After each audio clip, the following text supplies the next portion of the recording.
This morning we're going to be taking a look at Daniel chapter 3. You don't really need to follow along unless you want to. We're going to be looking very closely at a single idea in Daniel chapter 3.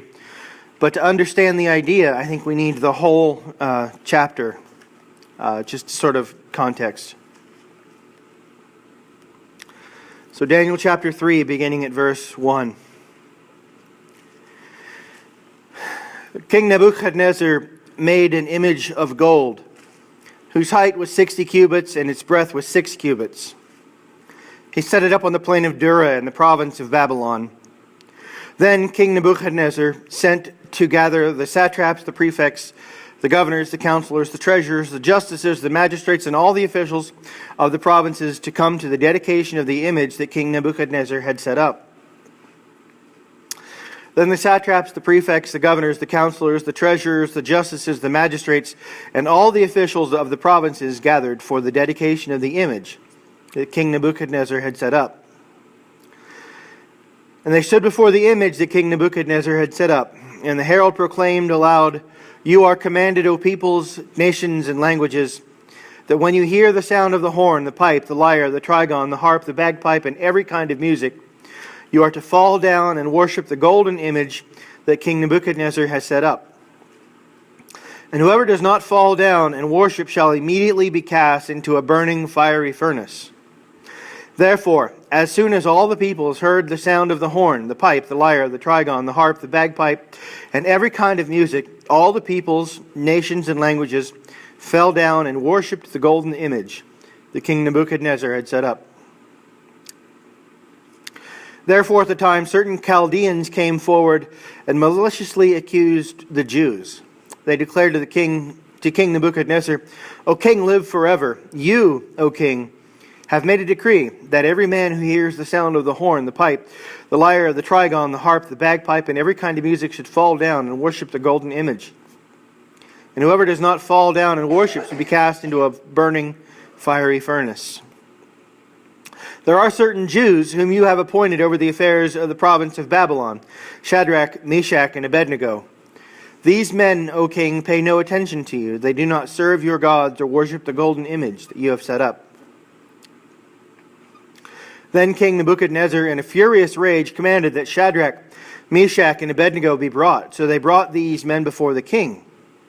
Nebuchadnezzar answered them and said, "Is it true, O Shadrach, Meshach, and Abednego, that you do not serve my gods or worship the golden image that I have set up? Now, if you are ready, when you hear the sound of the horn, the pipe, the lyre, the trigon, the harp, the bagpipe, and every kind of music, to fall down and worship the image that I have made, well and good.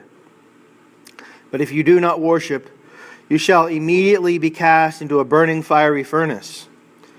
And who is the God who will deliver you out of my hands?"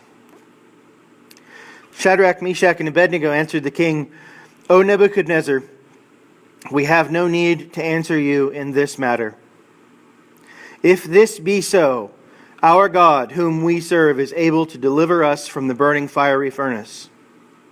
And he will deliver us out of your hand, O king. But if not, be it known to you, O king, that we will not serve your gods or worship the golden image that you have set up." Then King Nebuchadnezzar was filled with fury. The expression of his face was changed against Shadrach, Meshach, and Abednego. He ordered the furnace heated 7 times hotter than it was usually heated. And he ordered some of the mighty men of his army to bind Shadrach, Meshach, and Abednego and to cast them into the burning fiery furnace. These men were bound in their cloaks, their tunics, their hats, their other garments, and they were thrown into the burning fiery furnace. Because the king's order was urgent, the furnace was overheated. The flame of the fire killed those men who took up Shadrach, Meshach, and Abednego. And these 3 men, Shadrach, Meshach, and Abednego, fell bound into the burning fiery furnace. Then King Nebuchadnezzar was astonished and rose up in haste. He declared to his counselors, "Did we not cast 3 men bound into the fire?" They answered and said to the king, "True, O king." He answered and said to them, "But I see 4 men unbound, walking in the midst of the fire, and they are not hurt. And the appearance of the fourth is like a son of the gods. Then Nebuchadnezzar came near the door of the burning fiery furnace. He declared, Shadrach, Meshach, and Abednego, servants of the Most High God, come out and come here. Then Shadrach, Meshach, and Abednego came out from the fire, and the satraps, the prefects, the governors, and the king's counselors gathered together and saw that the fire had not any power over the bodies of those men. The hair of their heads was not singed, their cloaks were not harmed, and no smell of fire had come upon them. Nebuchadnezzar answered and said, Blessed be the God of Shadrach, Meshach, and Abednego, who has sent his angel and delivered his servants, who trusted him and set aside the king's command and yielded up their bodies, rather than serve and worship any god except their own God. Therefore I make a decree.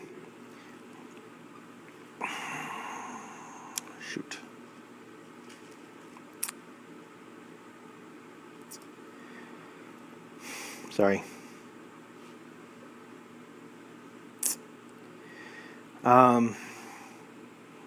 It's a long passage. Therefore, I make a decree, any people, nation, or language that speaks anything against the God of Shadrach, Meshach, and Abednego shall be torn limb from limb, and their houses laid in ruins, for there is no other God who is able to rescue in this way. Then the king promoted Shadrach, Meshach, and Abednego to the province of Babylon. It's a great story. I didn't want to read the whole chapter, but I didn't know what parts I could cut out, except for maybe the musical instruments. Let's bow our hearts.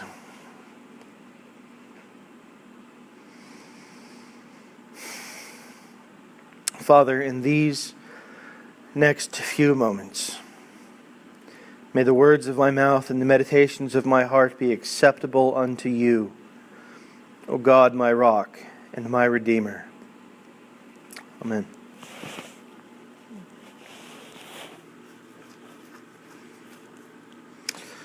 Verse 16. Shadrach, Meshach, and Abednego answered to the king, O Nebuchadnezzar, we have no need to answer you in this matter.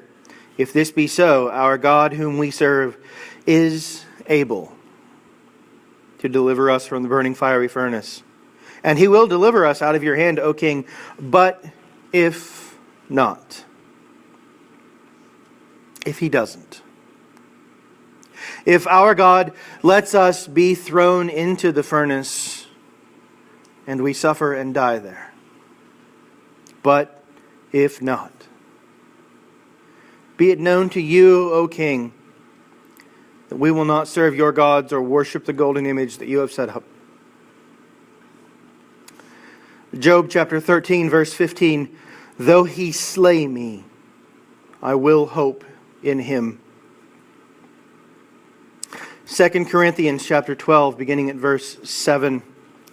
So to keep from becoming conceited because of the surpassing greatness of the revelations, a thorn was given me in the flesh, a messenger of Satan to harass me, to keep me from becoming conceited. 3 times I pleaded with the Lord about this, that it should leave me, but he said to me, my grace is sufficient for you, for my power is made perfect in weakness. Therefore I will boast all the more gladly of my weakness, so that the power of Christ may rest upon me. Philippians chapter 4, beginning at verse 11. Not that I am speaking of being in need, for I have learned in whatever situation I am to be content. I know how to be brought low, and I know how to abound. In any and every circumstance I have learned the secret of facing plenty and hunger, abundance and need. And I can do all these things through him who strengthens me. Genesis chapter 37, beginning at verse 17. And the man said, they have gone away, for I heard him say, let's go to Dothan. So Joseph went after his brothers and found them at Dothan. And they saw him from afar, and before he came near, to them, they conspired against him to kill him. They said to one another, "Here comes this dreamer. Come now, let us kill him and throw him into one of the pits. Then we will say that a fierce animal has devoured him, and we will see what will become of his dreams." But when Reuben heard it, he rescued him out of their hands, saying, "Let's not take his life." And Reuben said to them, "Shed no blood. Throw him into the pit here in the wilderness, but do not lay a hand on him, that he might be rescued out of their hands and restore him to his father." So when Joseph came to his brothers, they stripped him of his robe, the robe of many colors that he wore. And they took him and threw him into a pit. The pit was empty, there was no water in it. Then they sat down to eat, and looking up they saw a caravan of Ishmaelites coming from Gilead, with their camels bearing gum, balm, and myrrh, on their way to carry it down to Egypt. And Judah said to his brothers, "What profit is it if we kill our brother and conceal his blood? Come, let us sell him to the Ishmaelites, and let not our hand be upon him, for he is our brother." Then the Midianite traders passed by, and they drew Joseph up and lifted him out of the pit and sold him to the Ishmaelites for 20 shekels of silver, and they took Joseph into Egypt. That's Genesis chapter 38. Joseph's story doesn't conclude until Genesis chapter 50. From Genesis chapter 38 until Genesis chapter 50, that is, from the time he was a young boy to the time he was an old man, Joseph lived in exile and slavery, abandoned by his family. But in Genesis chapter 50, beginning at verse 19, we read, "But Joseph said to them, 'Do not fear, for am I in the place of God? For as you meant evil against me, as for you, you meant evil against me, but God meant it for good, to bring it about that many people should be kept alive as they are today. So do not fear, I will provide for you and your little ones.' Thus he comforted them and spoke kindly to them." Luke chapter 22, beginning at verse 39. "And he came out and went, as was his custom, to the Mount of Olives, and his disciples followed him. And we came to the place, he said to them, 'Pray that you may not enter into temptation.' And he withdrew from them about a stone's throw, and knelt down and prayed, saying, 'Father, if you are willing, remove this cup from me. Nevertheless, not my will, but yours be done.'" Matthew chapter 26, beginning at verse 36. "And Jesus went with them to the place called the Gethsemane. And he said to his disciples, 'Sit here while I go over there and pray.' And taking with him Peter and the two sons of Zebedee, he began to be sorrowful and troubled. He said to them, 'My soul is very sorrowful, even to death. Remain here and watch with me.' And going a little further, he fell on his face and prayed, saying, 'My Father, if it be possible, let this cup pass from me.'" I think we have a lot to learn from the times God says no.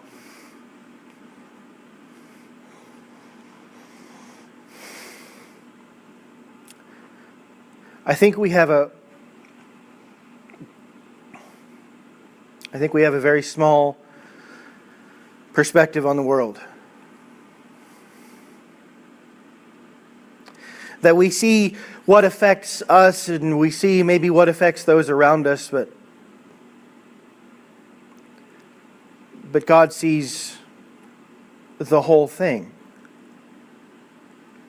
God knows that sending Joseph into Egypt is going to ruin Joseph's life. That everything that Joseph ever wanted in his life is going to be stripped from him.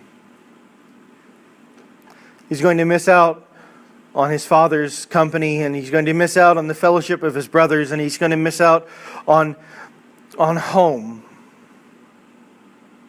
He's going to grow up in a land where he looks different and he sounds different. People are going to hate him. And he's going to be thrown into prison for a crime he didn't commit.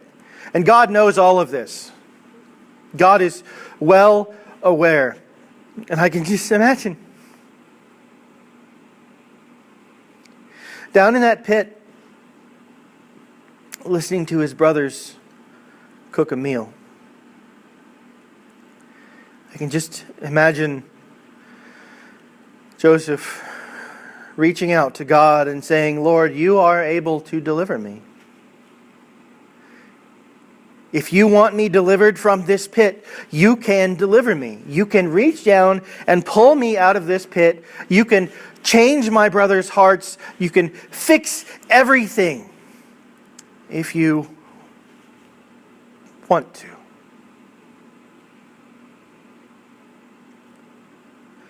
When you're in a hole in the ground, you have a very limited perspective. You can see the dirt all around you, and you can see the sky. There's what's very close to you, and there's God very, very far away. And you know that God can help you. You know that God can fix things. And from your limited perspective, you think that things need fixing.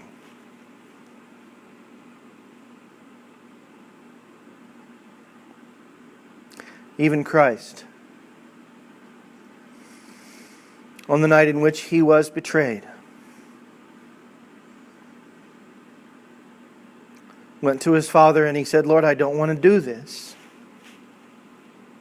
He said, if it's possible, if there's any other way,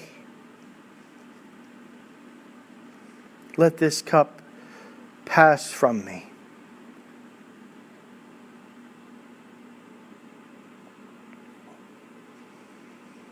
Shadrach, Meshach, and Abednego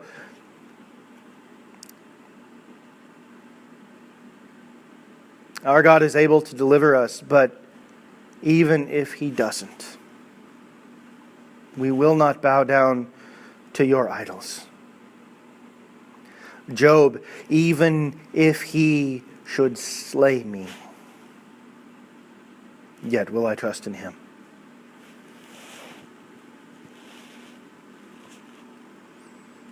Romans chapter 8, beginning at verse 24.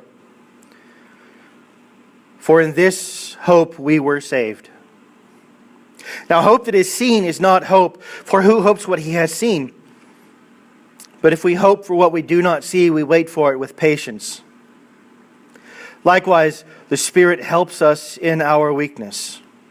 For we do not know what to pray for as we ought. But the Spirit himself intercedes for us with groanings too deep for words.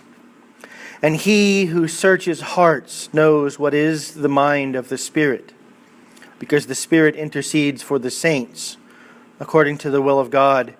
And we know that for those who love God, all things work together for good, for those who are called according to his purpose. And we know that for those who love God, all things work together for good. All things. All things work together for good. Even our suffering, even our loss, even our pain. All things work together for good. Even our misery, sleepless nights of worry or fear, laying awake, staring at the ceiling, pleading with God. Even our hurts, the aches in our body and our spirit, unseen and unheard by those around us. Even our grief, even our very death.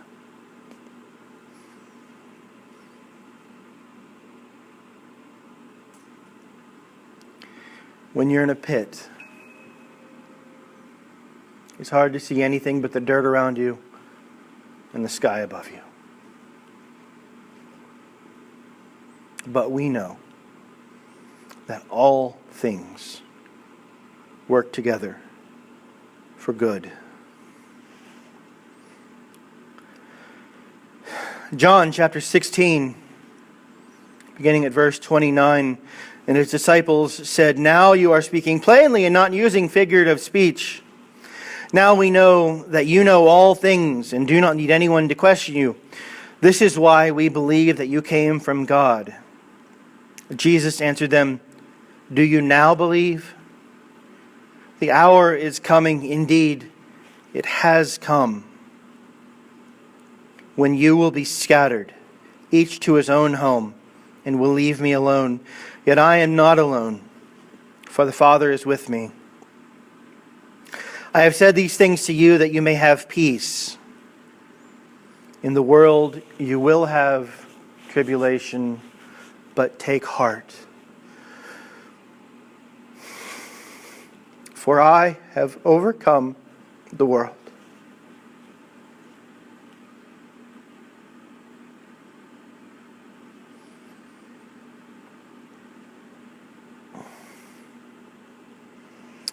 Sometimes we find ourselves in those pits.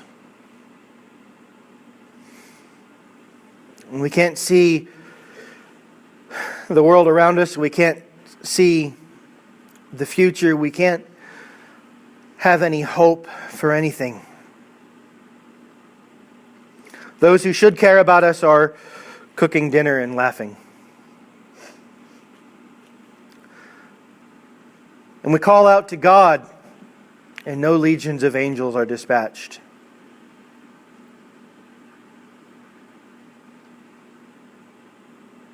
Christ in the garden, praying, "Father, if it be your will, let this cup pass from me." And then all of those he called his friends are scattered.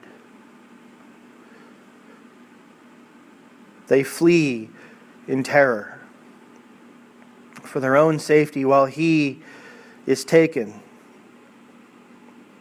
into the hands of evil men to be beaten and tortured and killed.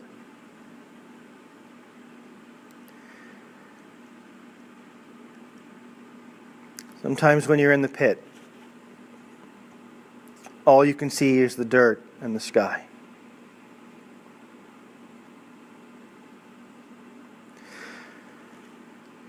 But we do have this blessed hope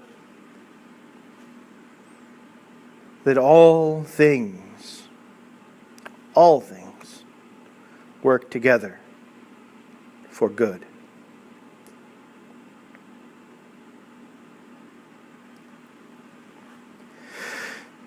So the next time you're in a pit and you feel like God has forgotten you, the next time you're in a pit and you feel like God has abandoned you, the next time you're in a pit and you feel like God doesn't care, remember that you are in good company in that pit.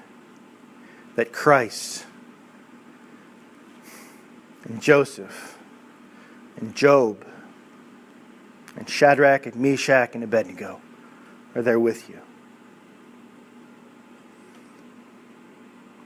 And that even when all of your friends and all of your family flee, even when they're all scattered like sheep driven to the four winds, that God is there and that He has not abandoned you.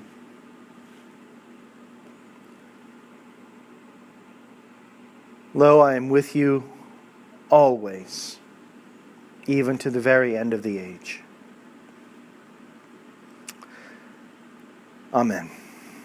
Let's bow our hearts.